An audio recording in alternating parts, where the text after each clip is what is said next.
Hello investors, I am Seema Sharma from यूजन infra. तो जैसा कि हमारी पिछली वीडियो में आप लोगों के बहुत सारे क्वेरीज थे, डाउट्स थे, आप लोगों के बहुत सारे क्वेश्चंस थे। तो आज हमारे साथ है mister Rishabh Jaiswal, VP sales of यूजन इंफ्रा। वो सारे सवालों के आंसर आपको देने वाले हैं आज इस वीडियो में। कैसे हैं सर आप? ग्रेट सीमा, आप कैसे हो? I am good. जी सो बताइए। सर, आज मैं आपसे बहुत सारे क्वेश्चन पूछने वाली हूँ। ओके। आपको बताना है कि जो हमारे इन्वेस्टर्स हैं या फिर जो हमारे यहाँ के क्लाइंट्स हैं या फिर जो बाहर के क्लाइंट्स हैं, वो गुड़गांव में क्यों जाएं, क्यों इन्वेस्ट करें। तो आप रेडी हो सारे सवाल के यस जवाब यस देने के लिए? प्लीज। ओके, ठीक है। तो सारे सवाल के जवाब आपको सही सही बताने हैं। तो पहला सवाल मेरा ये है कि जो गुड़गांव दिल्ली का क्लाइंट है या ओके बाहर का कोई क्लाइंट है, ओके वो गोवा में क्यों इन्वेस्ट करे? सीमा, अगर मैं बात करूं इन्वेस्टर्स के इन्वेस्टमेंट पे, तो आज मैं अगर दिल्ली एनसीआर की बात करूं तो गोवा में एक बेटर आरओआई और अप्रिसिएशन है। ओके। लाइक अगर मैं दिल्ली एनसीआर की बात करता हूं तो यहाँ जो रेजिडेंशियल प्रॉपर्टी पे आरओआई आती है वो कहीं ना कहीं 2 से 3% की आरओआई आती है। ओके। और कॉमर्शियल प्रॉपर्टी में आई थिंक 4 से 5% मैक्सिमम आरओआई आती है। तो ठीक है। गोवा में प्लस पॉइंट ये है कि जो आरओआई स्टार्ट होती है रेजिडेंशियल प्रॉपर्टी में, वो कहीं ना कहीं आपको मिनिमम 6-7% से स्टार्ट होती है, और अगर पीक सीजन में आप जाके देखते हो आरओआई को, वो कहीं ना कहीं 12 से 14% तक भी जाती है। ओके। हाँ। तो प्लस पॉइंट ये है कि आज जो हम अप्रिशिएशन और इन्वेस्टमेंट देख रहे हैं वो गोवा में ज्यादा बेटर है। Okay, nice. सो आप मुझे थोड़ा सा हिस्ट्री ऑफ द यूजन इंफ्रा की यूजन इंफ्रा के साथ क्यों जाना चाहिए, क्यों इन्वेस्टमेंट करना चाहिए, एंड यूजन के साथ क्या बेनिफिट है, क्या प्लस पॉइंट्स हैं। और भी मैंने सुना है कि और भी सारे बिल्डर्स वहां पे अपना प्रोजेक्ट लेके आ रहे हैं, काफी बूम है वहां की मार्केट। बिल्कुल बिल्कुल। अभी क्या है कि पीछे आप देखोगे 1.5-2 साल से गोवा रियल एस्टेट मार्केट की काफी चर्चा है। ओके। रीजन ये है कि बहुत अच्छी मार्केट चल रही है गोवा में, बहुत डेवलपमेंट गवर्नमेंट कर रही है, बहुत इनिशियल लेवल पे अभी काम स्टार्ट हो चुके हैं।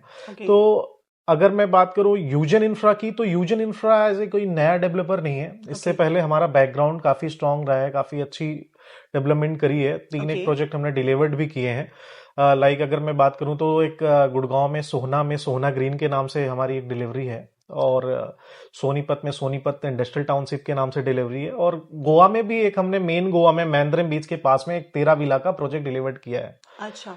तो हाँ, सुना है मैंने इसके बारे में। आई थिंक ये आपका ready to move in project बिल्कुल है। बिल्कुल राइट। ओके। तो इसमें क्या है कि कस्टमर का ट्रस्ट बन सकता है, क्योंकि हमने ये प्रोजेक्ट डिलीवर्ड किया है, और जो हमारे डायरेक्टर हैं उनके बैकग्राउंड भी करीब 12 से 15 साल रियल एस्टेट बैकग्राउंड है। तो ऐसा नहीं है कि हम नए हैं, बनाने में भी एक्सपर्ट हैं और सेल्स में भी काफी एक्सपर्ट हैं हमारे डायरेक्टर ना। ओके। हाँ जी। तो क्या प्लस पॉइंट है यूजन का, मतलब कहाँ पे है आपका प्रोजेक्ट? थोड़ा सा मुझे लोकेशन बताइए, थोड़ा सा मुझे क्या ग्रोथ है उस लोकेशन का, आप मुझे इस पे थोड़ा सा डिटेल में बताइए। बिल्कुल, ये आपका राइट क्वेश्चन था। अभी क्या है कि अगर कोई इन्वेस्टर है, उसके इन्वेस्टमेंट के लिए सबसे पहला जो पॉइंट होता है लोकेशन। तो बिल्कुल। आई थिंक हमारे प्रोजेक्ट में सबसे प्लस पॉइंट ये है कि लोकेशन लोकेशन और लोकेशन। बेटर क्या है कि लोकेशन हमारी जो है वो, अभी आपने आइडिया हो तो, मोपा एयरपोर्ट है।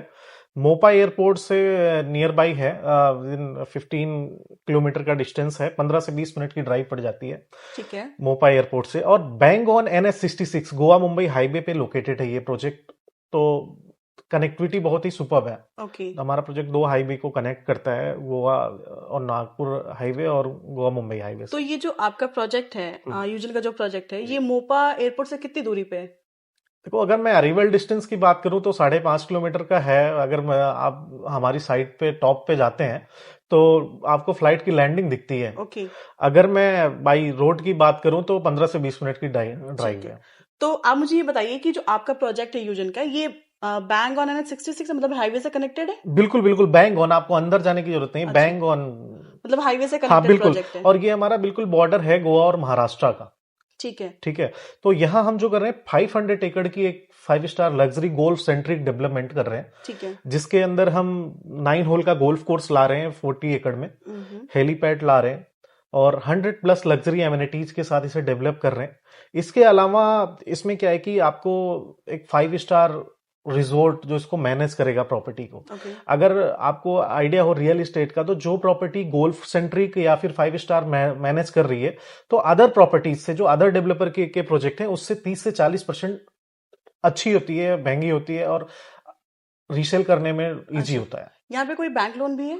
हाँ, बैंक लोन आपको मिल जाएगा हमारे पास। बैंक लोन इजिली मिल जाता है, वो आप हमारे सेल्स आराम से कोऑर्डिनेट कर सकती है। ओके, ठीक है। और इस प्रोजेक्ट के बारे में लाइक कोई इन्वेस्टर जैसे इन्वेस्ट करता है तो उसको कोई बाय बैक की फैसिलिटी है, या फिर वो इन्वेस्टमेंट करता है तो उसको क्या मतलब पोटेंशियल और दिखता है वहां पे?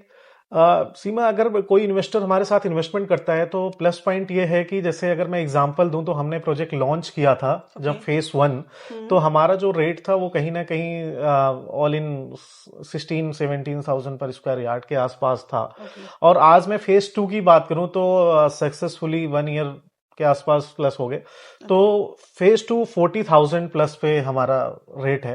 तो जो हमारे साथ इन्वेस्टर इनने इन्वेस्टमेंट किया था, आज उनकी प्रॉपर्टी के रेट ऑलमोस्ट डबल हो गए हैं। ओके। ठीक है, क्या तो प्राइस होगी, थोड़ा सा टेंटेटिव आइडिया देंगे मुझे टेंटेटिव अप्रोक्सीमेटली? 40,000 पर स्क्वायर यार्ड के आसपास आज हमारा प्राइस है, ओके। 40,000 रुपए पर स्क्वायर यार्ड। ओके। अब मुझे बताइए कि आजकल हर दूसरा तीसरा क्लाइंट या हम्म। फिर इन्वेस्टर्स गोवा क्यों जा रहे हैं? सीमा, गोवा का मैंने जैसे अभी आइडिया दिया आपको कि गोवा काफी ट्रेंडिंग चल रहा है अभी इन्वेस्टमेंट पर्पज से, रियल एस्टेट मार्केट काफी बूम कर रहा है। रीजन क्या है कि गोवा में बहुत सारी अपकमिंग डेवलपमेंट आ रही हैं। ओके। अगर जैसे मैंने बताया आपको, मोपा एयरपोर्ट अभी नया एयरपोर्ट बना है। मोपा एयरपोर्ट 2200 एकड़ में डेवलप हो रहा है, ओके। जिसको जीएमआर डेवलप कर रहा है। अब ठीक है। आपको आइडिया हो, जीएमआर जहां भी एयरपोर्ट डेवलपमेंट करता है वहां पूरी एरो सिटी बसा देता है। राइट। ठीक है, तो वहां पे पूरी एरो सिटी बन रही है। इसके अलावा एक इंटरनेशनल क्रिकेट स्टेडियम आ रहा है, आयुष हॉस्पिटल है। इसके अलावा गोवा लोग जाते हैं कसिनो खेलने के लिए। करेक्ट। तो अभी जो कसिनो डेवलपमेंट आ रही है वो मोपा के पास ही आ रही है। बेसिकली हम ये भी कह सकते हैं कि हमारे प्रोजेक्ट के पास आ रही है। ओके। तो धारगल एक विलेज है वहां पे, NH-66 से लगता एरिया है। करीब 1700 एकड़ में वहां कसिनो डेवलपमेंट आ रहा है, जहां पे डेल्टिन कसिनो ने अपना काम भी स्टार्ट कर दिया है। तो कसिनो डेवलपमेंट आ गई, क्रिकेट स्टेडियम आ गया, मोपा आ गया। इसके अलावा थोड़ा सा हमारी साइड से आप महाराष्ट्र की साइड जाओगे तो एक साई फिल्म सिटी आ रही है। ओके। मेरा लास्ट क्वेश्चन ये है आपसे कि क्या ये जो इन्वेस्टमेंट है यूजन के साथ, ये फॉरेनर्स के लिए या फिर जो बाहर से क्लाइंट आते हैं, बाहर से जो टूरिस्ट आते हैं, क्योंकि आपको भी पता होगा Goa is a tourist hub, बिल्कुल। जैसा कि आपने मुझे सारी चीजें बताई, तो क्या उनके पर्पज से ये बेस्ट इन्वेस्टमेंट है? बिल्कुल राइट। अगर कोई फॉरेनर इन्वेस्टर हमारे साथ आना चाहता है तो काफी अच्छा इन्वेस्टमेंट है। रीजन ये है कि अभी जैसे हमने ना एक विला का भी प्रोडक्ट लाया है, ओके। तो वो हमने सिग्नेट होटल के वेंदम ग्रुप के साथ उसको साइन कर दिया। 15 ईयर की लीज है। ओके। प्लस पॉइंट क्या है कि उस विला में आप रह भी सकते हो, आपको 12 महीने का रेंटल भी आएगा। ओके। और इसके अलावा आप जब मर्जी चाहे आप अनलिमिटेड स्टे भी कर सकते हैं ओके। उसमें। हाँ, तो कोई भी अगर आप देखोगे, जो गोवा है वो 12 महीने आजकल चलता है। कोविड के बाद लोग 12 महीने टूरिज्म गोवा का ना काफी पीक पे है। राइट। राइट। तो कोई भी फॉरेनर इन्वेस्टर या डोमेस्टिक कोई भी आके अच्छी इन्वेस्टमेंट कर सकता है। ओके। हमारे पेमेंट प्लान बहुत ही फ्लेक्सिबल हैं। ओके। तो इजी पेमेंट प्लान है, टाइम है करीब 2.5 साल में हम इसको डिलीवर कर रहे हैं। तो 2.5 साल में आपको धीरे धीरे पैसे देने हैं। ठीक है। ठीक है, तो एक इन्वेस्टर आराम से हमारे साथ फ्लेक्सिबल टाइप कर सकता है इन्वेस्टमेंट। ओके। ओके।